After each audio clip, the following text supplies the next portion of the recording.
Hey guys, so today I wanted to talk to you about what happens after you buy.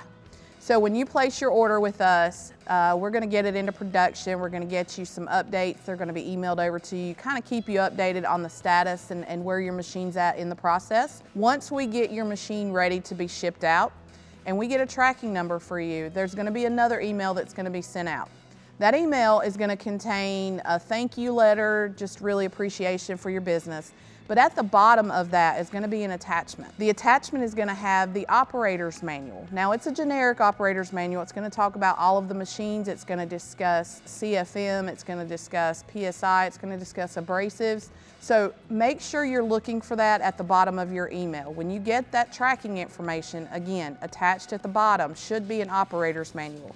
In addition to that, you're also going to get a password for our knowledge base page. So on our website, under About Us, there's a knowledge base page which has got frequently asked questions. There'll be a password for you to get to that location. Please let me know if you have any questions or if we can assist you in any way. My number is 828-202-5563. Thank you so much.